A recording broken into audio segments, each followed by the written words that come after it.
The world of professional golf is as turbulent as it has ever been. And today on the podcast, we're talking with the author of a brand new book called Golf Wars. I kind of feel like I should be holding a lightsaber. Iain Carter joins us straight ahead.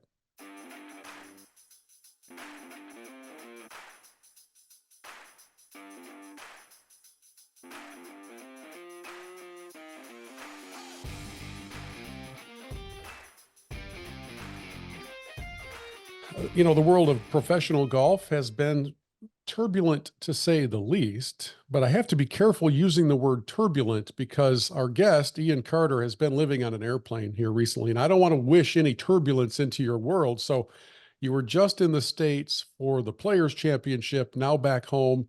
I'm sure you'll be crossing the Atlantic again at some point soon. How's the jet lag treating you? It's not great. I must admit I slept very well last night. I think that was just general fatigue from a really busy week at the Players Championship, Bill. Thanks for asking. And it was a pretty bumpy flight home, actually, funnily enough, but it got us home on time because we had 150-mile-an-hour winds behind us or something. So not all bad. And let's face it, it's a small sacrifice to be able to fly across the pond, as we say, to go and watch events like the Players Championship that we just had, which was fantastic. And then I'm going to be heading back at the start of April. I'm actually going to go to the LIV event at Miami, then on to the Masters, then on to the Chevron Championship in Texas. So looking forward to a 3-week road trip back in the States at the start of next month.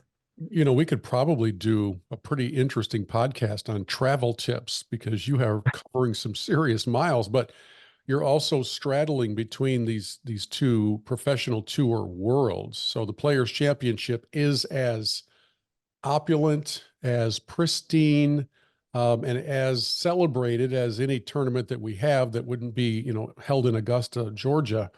And then on the live side, it's still in that, I think, that phase of trying to prove that we belong and that we're real. We're just going to turn the music up a little bit louder. And it's all kind of brought together really well by Iain in his new book called Golf Wars. And I'm going to cue the Star Wars music under it just because the theme.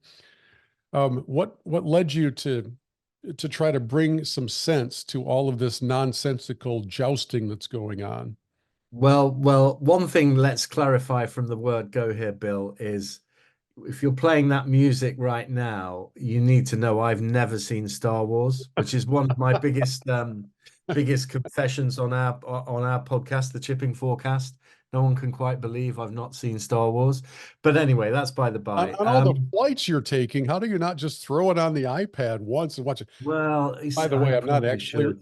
I'm not You're actually right. I rolling the, probably should. I'm Well, not well, actually, mate, we'll give it a go.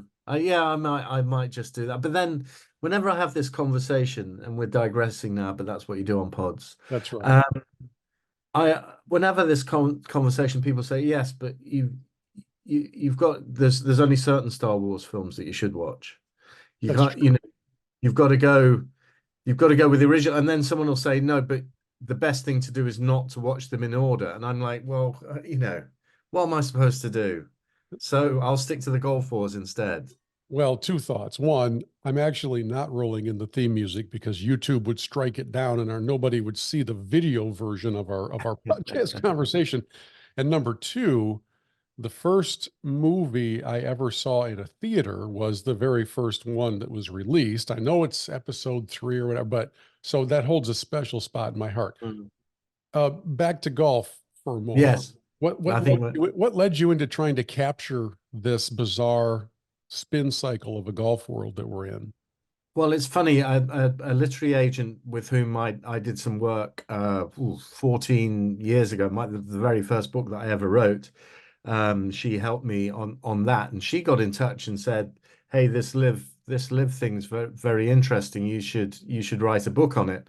And it hadn't really occurred to me at that stage. And then the more I thought about it, um, I realized that this was a generational story for anybody who follows the game of golf, the way that the sport has been ripped apart and we still don't have any idea how it's going to be put back together is just fascinating, and what the driving forces behind it were. And there are a myriad of driving forces behind all of this, and also behind, you know, the responses, and some would say the lack of responses from the established tours when these threats came in to try and modernize the game, to try and take it in a new direction. And the resistance of the established tours was as much a part of what have been euphemistically called Golf Civil War, or the Golf Wars. Mm. And so there was just so much, you know, that I was certainly curious about. And I think, you know, the purpose of the book really was to, in many respects, just look at the last golfing season, the 2023 season, and just see how it had been colored by what was going on, an unprecedented set of circumstances, and to delve into why and how those circumstances came about. Yeah, the full title of the book, by the way, is Golf Wars: Live and Golf's Bitter Battle for Power and Identity. I want to focus on that identity concept for a moment. In your research for the book, what have you come away with as the definition for what LIV wants its identity to be? That's a very good question. I think live, the words that just kept coming out from me and from people talking about live, was bold and brash, and to modernize the game, and global as well was another key part of Liv's identity, that was at the heart of what they're trying to achieve. They're looking to take the biggest names around the world. They're doing it with their music pumping. They're doing it obviously with their shotgun starts, with creating a very tightly packaged television product, or streamed product is probably a more accurate way of putting it. And I think it's fascinating. I think it's too early to say whether or not it's ever going to catch on. And of course, there's the team aspect to it as well. So I think their identity is modern thinking, is trying different ways to package something that had been pretty successfully packaged in its traditional form by the traditional tours. I remember talking a bit with Alan Shipnuck before his book came out, and one of the things that he said was so difficult in this process of trying to capture this moment in history is that the headlines keep changing every day. You Yeah. can hardly go to print, and now all of a sudden, you know, here's Iain with his book that officially drops, by the way, on April 11th, but you all can pre-order it right now. Meanwhile, Tiger's on a private flight to, I don't know, the Bahamas to meet with the overlords of the Star Wars Dark Sith world. And, you know, Darth Vader comes.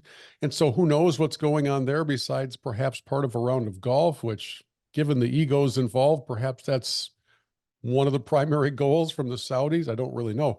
How have you managed to kind of temper your own patience level to get this book out while you see headlines changing almost daily? Well, like Alan, you know, I found that the biggest challenge, that you're writing a book and you don't know how it finishes, and the plot Yeah, it's and the not a plot blog. Yeah. just sort of changes, you know, in an instant. And you know, obviously the most dramatic change was on June the 6th, because up to that point I was writing a book about deadly enmity between the PGA Tour, the golf establishment, and Saudi Arabia. And then all of a sudden, Jay Monahan's sitting on a sofa with Yasser Al Rumayyan in the NBC, MN. I always get the letters the wrong. MNBC, isn't it? That was the. Anyway, they're in the TV studio together, Yeah. and you know, it's peace in our time. And then very quickly, you know, and certainly, you know, someone who was working with on the book said, look, the one thing we don't want is peace here. In the course of this book, we True. don't want peace, because it's all about the disputes. And you know, one of my very first thoughts were, hang on a minute, they're partnering. It's all over. Maybe this book is dead. You know, maybe we're not. There's nothing to see here. And then within an hour, you knew that story had just taken the most dramatic turn, and there was nowhere near peace as the players realized they'd been blindsided and were finding out on social media that their boss, who had told them that they, by being PGA Tour players, have never had any cause to apologize to anyone, and bringing in the 9/11 families and all of that, and now he has turned around and he's doing a deal. And why is he doing a deal? Is this just to keep the both parties out of court and legal discovery, or is it to solve the issue of mounting legal costs, or is it, you know, simply because the plans that have been put in place as they stood at that moment were completely unaffordable? So there was all of that just, you know, suddenly changed on June the 6th, and the whole tenor of the book. And then, of course, you suddenly get the dump of documents with the Senate hearings, and you start reading through those, and you go through every page of that, and you suddenly realize where motives lie and how things have started to sort of bubble up as far as the whole framework agreement is concerned. And then you get SSG coming in, right?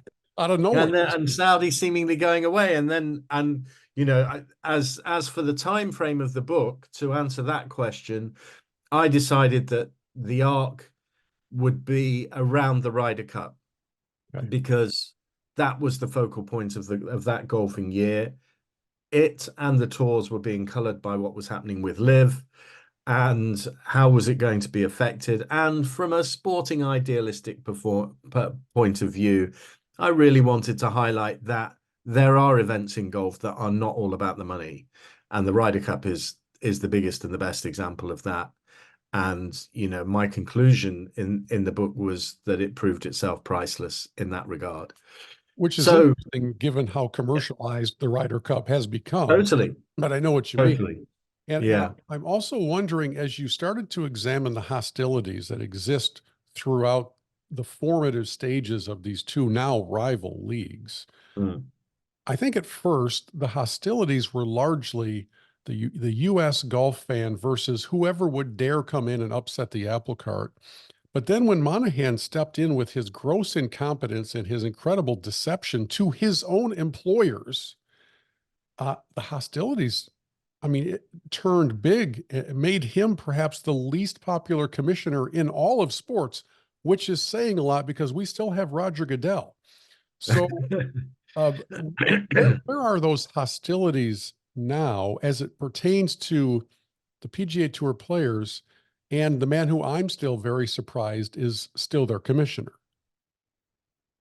Yeah, I mean, it's interesting, isn't it? Like Jay Monahan at the prize presentation for the world #1 golfer winning his biggest tournament got booed Oh, big time. at the Yes. weekend. You know, that's an extraordinary state of affairs in a sport like golf. Um, then again, you know, the whole he can turn around to his members and he can say to them, well, you don't have to make a cut and you're guaranteed $500,000 this year. You are playing for $20 million tournaments, $25 million tournaments. You're playing for more money than you've never had it so good. Hmm. So, and you know, Rory McIlroy made that point that week.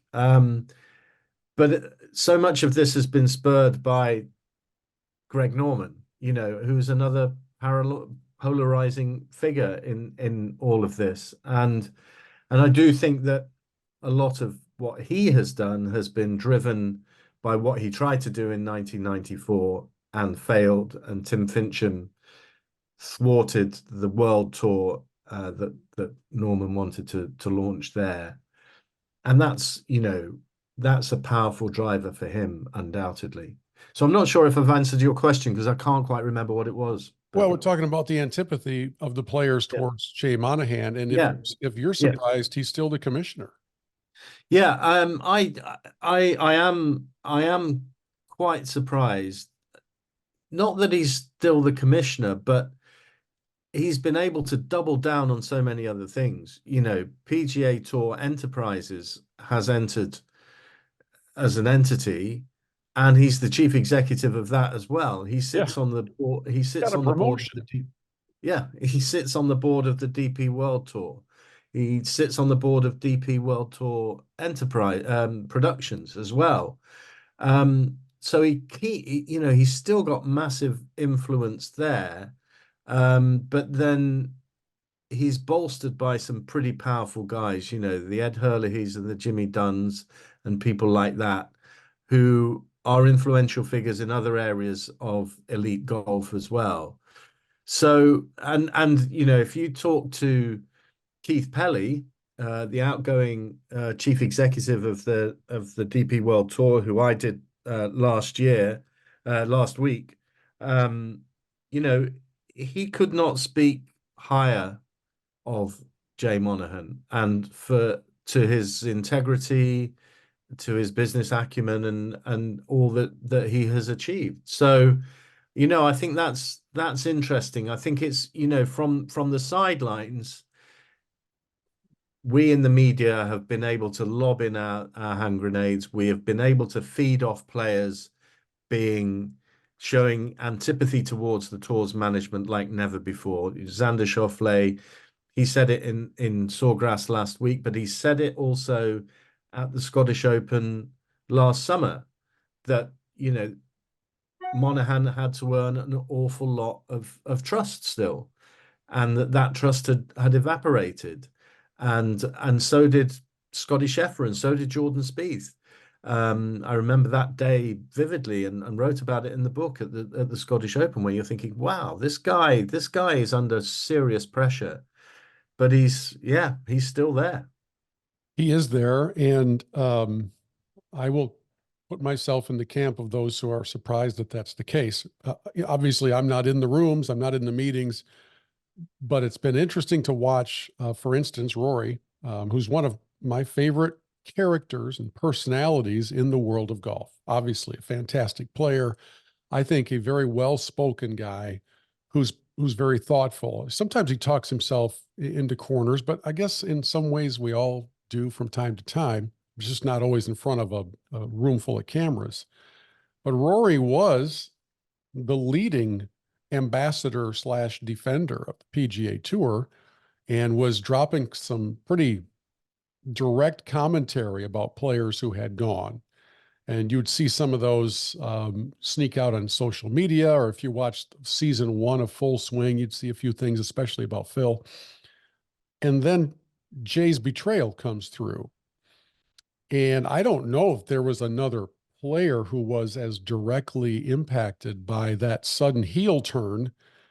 But since then, it seems from at least my vantage point that Rory has done a little bit of a gentle change of direction of the cruise ship. It's no longer heading due north. It might be going a little bit, northeast, because he started to say some things about the potential of the future, about unifying, about maybe welcoming back. Where where is Europe's favorite son these days with all of this? And is Rory, is he going to pull back from the spotlight because he got so badly burned by it when he was in it? No, he loves the spotlight, and he will continue, I think, to occupy that. I think the only thing that is going to sort of influence that is how he goes at the Masters, because that's the most important thing to him. Yeah. Um, I think he's not sailing. I don't think he's just deviated slightly off course. I mean, this has been a dramatic about turn from Rory McIlroy, and I think a recognition that one, Saudi Arabian money needs to come into the sport, because if it doesn't come into the sport, then it will go elsewhere, and it might as well come into the sport. That's, you know, McIlroy is very pragmatic on that. I think he still dislikes LIV. I think that's the only thing that that remains, but he recognizes that he was a bit too judgmental of the players who went. He didn't factor in that they didn't have the same size of wealth as him, and so they were much more likely, you know, it was much more attractive to take the offers from LIV. And I think the fact that he said that publicly is him trying to build bridges. But most significantly is his recognition that, Jon Rahm going to LIV means that they are going to have to find a way to make sure that Jon Rahm is still a European Ryder Cup player. Mm. And, in the past it was, well, I mean, he said it at the Ryder Cup. He said, the guys that aren't there are going to miss it more than we're going to miss them. Yep. And um, and now he's changed his tune massively on that. And there was a point about 3 weeks ago where the about turn was so great that you were thinking, hang on a minute, is he gonna end up on LIV? And the point was put to him, and he didn't dispute it initially. And I think that's him just saying to the tour, listen, don't take me for granted, because I took you for granted and you went and did what you did and blindsided me. It's very clear now that he's no interest in leaving the PGA Tour and going to LIV. And there's not really a sum of money that could make a big difference to his Oh, life. He's got plenty of it. But I do think that he was serving on the policy board, and he was finding that his global vision, if you like, uh, was uh, was not shared by the other people on that board. And I've heard very clearly that the players on that board are the big stumbling block to getting a deal done. And the McIlroy had got a much better appreciation of world golf than several of the others on there. And I think that's why he left the policy board. And I think that is why he is now free to say what he's been saying, because he's left that board. And that's why yeah. we're hearing so much from him. There was a key moment. Again, this is over a year ago, but there was a key moment when the golf world waited for the decisions of the major championships on how they were going to handle their fields, how their eligibility to play in the Masters, the U.S. Open, the Open Championship, the PGA Championship. And of course, everybody waits for Augusta to go first. And when Augusta said, "Hey, if you've already qualified, you're in," it freed up some things for some of those. Phil. Well, not Phil was already gone, but for Rahm, for instance, to go. And yet, since that all happened, and we've been through a season of major championships, and now we are rolling back around here for kind of full year, maybe year one or year two, depending on your definitions. Rarely have I watched a player, and I've watched a few rounds of LIV competition. Rarely have I watched a player look more sad and depressed while earning one, two, three, nine figures than Jon Rahm. And it I'm not trying to be an amateur psychologist, but it just leads me to believe as I watch him, if the money is fantastic, sets his family up for generations, but I wonder if there are moments like at the Players when he wasn't there, when he kind of wonders, man, did I screw this up? And will there ever be a pathway back? From the story of Jon Rahm, what are you learning? What have you seen? And is my read on it close to accurate? I think it's definitely got some merit, certainly. And he said that he had a media call ahead of the Masters earlier this week, in which he said, it really hurt not to be able to defend those titles in the early season. And he said how much he hopes that one day he can tee it up at Sawgrass again, because he doesn't want his final appearance to be withdrawing through illness, Right. last as he did 12 months ago. Um, he knew he knew what the consequences were when he went. And he also, has said that, it's amazing what a big wad of money slapped around your chops can do to you in terms of your decision making. Mm. I think your observation is very interesting. I think it's hard to judge a player on their body language on a golf course, because there are True. there are many, many things to piss you off on a golf course. So, Fair. um, Yeah. there's that element to it. But I can't help feeling in the book I describe a conversation I had with a former Ryder Cup player, and I happened to be giving him a lift after the first day's play at the Ryder Cup. And you'll remember it had an extraordinary climax to the day when Justin Rose holed that putt and made sure that Europe were unbeaten for the entire first day. And he turned to his team and he shook his fists and celebrated like I've never seen. Nobody's seen Justin Rose have a moment like that on the golf course with just unbridled sporting joy. And this guy that I was giving a lift to said, I wonder what if the LIV guys were watching that who could have been part of this Ryder Cup. Yeah. What were they thinking at that moment? Because Hmm. there is no money in the world that can buy that moment. There is no money in the world that can do that. That's just pure sport. And by going to LIV, I feel that, this is me as a sporting idealist. I feel that those guys have by and large sold those moments for a very hefty price, Yeah. but they have sold them. And what value do you put on that Hmm. as a human being? So I think what is going to be so interesting to see is how competitive the LIV guys are in the majors. Last year they proved themselves very competitive at the Masters, but we know the Masters is a kind of horses for courses place. Yep. Koepka is a brilliant talent, and I think, sharpened by his performance at the Masters, was in great form, obviously, at the US PGA and won that brilliantly.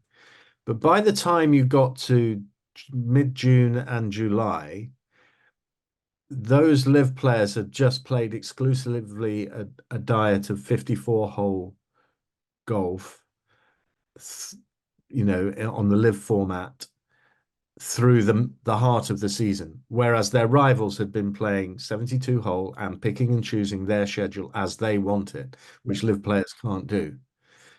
And they were nowhere. I think Henrik Stenson was the highest place, but he never in contention at the Open Championship. So if it turns out that they are no longer as competitive in the biggest tournaments, that to me would be that would make Jon Rahm very, very sad. You know, He's a history guy, he's a legacy guy. you brought up the name of Henrik Stenson, and while watching Ryder Cup, for some reason, his face was the one that came to my mind about you cannot buy what just took place here. I mean, this is the guy who was the captain and had it ripped away from him because of his own decisions. But I have to think it was brutal watching the champagne spray on that bridge, realizing that you're supposed to be in there. It could have been him, couldn't it? Yeah, and very well could have been, and at the same time, he's not playing very well. So I guess forever, all of those players and all of us who comment on the game for a living will have this raging debate about whether or not it was worth it, whether you should have gone. And if you're a player that was maybe past your peak and somebody offered you $150 million, that's a serious discussion to take part in. But you end your book, the last chapter is called Massive Disconnect. What's the massive disconnect as we kind of wind down our time? What's that telling us? Well, that was taken from a quote from a very senior figure in the world game who said, unless we're very, very careful, there is a massive disconnect going on here. And the disconnect is in terms of financial sustainability. Can the majors keep up to pace in terms of prize funds? Do they need to, or are their trophies just good enough anyway? And I think there's a big argument to say yes, the trophies are enough and the titles are enough for the majors. But can the PGA Tour sustain the price prize funds that it feels it has to pay to remain competitive in a LIV environment? Can LIV afford to keep shelling out the money at the rate that they are with no huge sign of a significant return as yet, and not much interest so far in setting up viable franchises that are going to yield massive investment that will provide a return on their investment? And ultimately, the Saudi Public Investment Fund is an investment fund. It's not about spending all the money. It's about investing the money to make more money in the future. So, but it's also about soft power and things like that as well. So, so the disconnect there is, and is how damaging could all of these different aspects be for the game? And the game is fractured. The game is split. LIV are not generating huge audiences. The audiences in America for golf are falling. There is no Tiger Woods now in terms of the alpha figure that is going to bring people into the sport from elsewhere. And the European Tour, while bolstered by the agreement that it's got with the PGA Tour that guarantees prize funds in the medium term, what's its long-term future as well in an environment where golfers are now suddenly expecting to be paid $3 or $4 million to win a tournament? Yeah. 3 or 4. I mean, that's just extraordinary money. And that's the final part of the disconnect that I think could easily happen. And that is between the fans and the player. Why is a fan invested in an already fantastically wealthy athlete getting a bit more wealthy as a result of what they do on a Sunday afternoon? Yeah, and it's And funny because big question. we are such a NFL, a football crazy country here. Mm. I know football is different where you are, but football here is helmets and pads and an oblong object I know, yeah. and ever increasing salary cap numbers. So each team this year gets a bump to the team salary cap of like $50 million. And so we start to see another layer put on the already mind-boggling monopoly money salaries that are being doled out Mm. because there's an agreement in place that the players receive X percentage of the overall pot. And so good for them. They're getting crazy amounts of money. But it's so unrelatable from Yeah. the fans' standpoint that at some point, and now you see college kids who are demanding a bag of cash before they will leave high school to go to your university to play Mm. football or not play. We'll give it a try. We don't even know if this kid's any good, but he wants the Corvette. He wants the bag of money. Um, Fans are being turned off. To me, that's one of the great disconnects. Fans are being Yeah. turned off from all this. And for so long, one of the great threads of fan appeal throughout professional golf was if you don't play well, you're not getting paid. Yeah.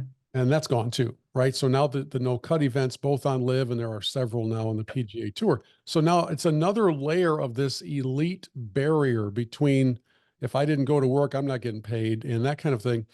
And in the world of golf, now saying it's good, we got you covered, it's all fine because the money's so big.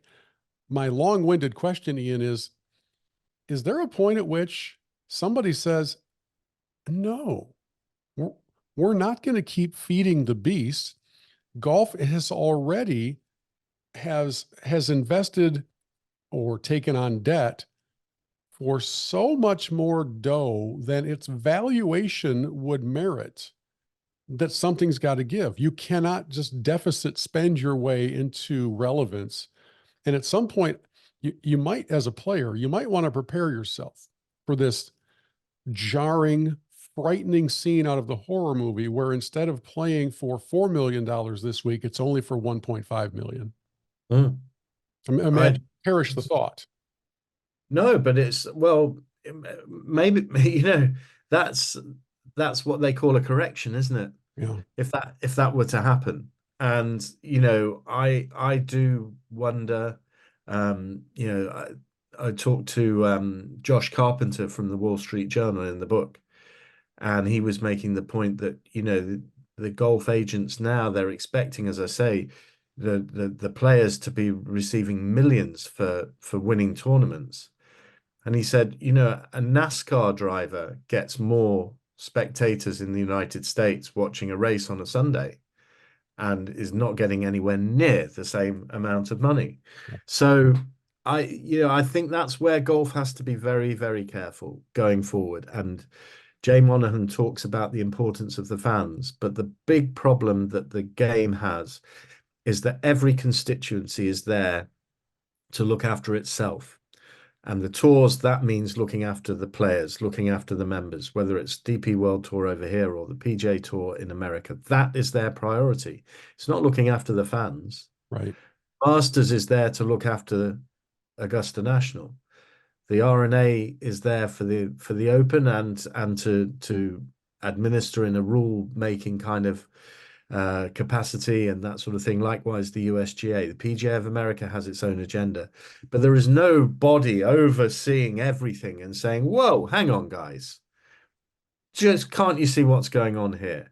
And, to the extent that, NBC and CBS and the TV rights holders in America, they are putting their billions in because they want the tournaments to be in their airtime. So how do you then do a global tour? How Yeah. do you then take it around the world? And how do you continue as you're a division head at one of the networks and you're in charge of sports programming? How do you go to your boss and your board and justify throwing another couple $1 billion at golf when one of the board members, old Jim over here, is sitting here in between eating croissants and he pulls up the ratings summaries and There you go. he looks at the trends of the last few years. And whether you're in a live broadcast meeting or a PGA Tour broadcast meeting, you're seeing the arrow point in the wrong direction. Yes. Whatever the starting point was, it's going towards the basement as opposed to the penthouse. And at some point, some network executive is going to say, "Hey, I know that it's a legacy get for us. I understand that, and I know that it's providing us programming on Saturday afternoon from 3 to 6 and Sunday, but except for these maybe 6 times a year, I don't want it anymore. I don't care. It's too stinking expensive. We'll sell infomercials for the chopper and the bullet so people can make a new protein shake, and we'll make more money off of it than we are right now." I don't think we're that far away from that part of an adjustment. No, but how does it compare with the overall American sports market in terms of broadcasting? I mean, we know that NFL is humongous. Yeah, that's good. Are their ratings going up and up and up, or have they plateaued? And what about other sports? Other sports that would be competing, tennis, I don't know, hockey, basketball, those other, because for me, one of the most jarring statistics to come out of all of this was that the Masters final day was the most watched golf in America, Yeah. but it was only the 131st most watched Yeah. sporting event in America. I've said that for years, Ian. I said if Phil and Tiger were coming down the stretch at Augusta on a beautiful sun-drenched Sunday afternoon, it would develop a rating. It would create a rating that is golf's all-time biggest rating. And if it was a sitcom, it would be in danger of cancellation. So and that's probably a little exaggeration, but not too much, because the numbers are not where the rest of, like, if you put the NFL up against golf, sorry, I mean, I'm a golf guy, but the NFL is going to win 10 times out of 10.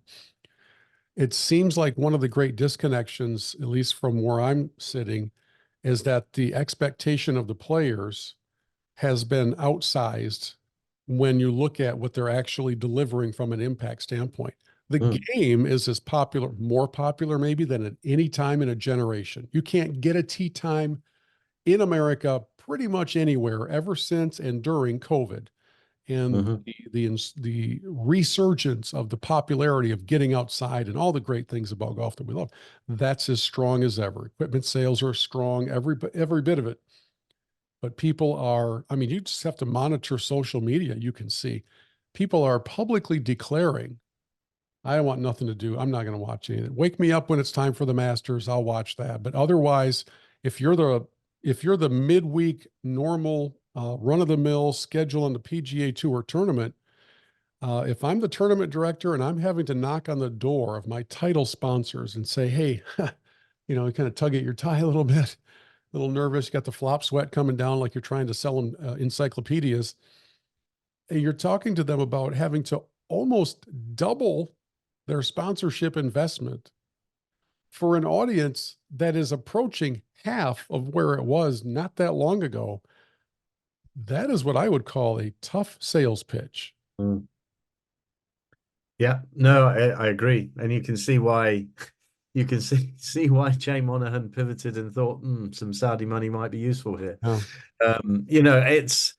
But I just think that the big problem is the potential, as you say, that the turn off factor of all of this. In my work as the BBC's golf correspondent, I've never been busier. The sport has never been more newsworthy, and the players have not carried, have never carried as much notoriety as they have right now. And the Ryder Cup enjoyed record viewing figures this side of the pond. Our listening figures were incredible.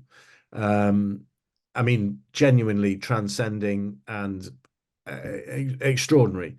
So the potential is there for the sport. That's the point. But it's got to be so careful, and who is going to administer the due care and attention that is needed is one of the great questions for golf right now, because everyone has got their own level of interest involved.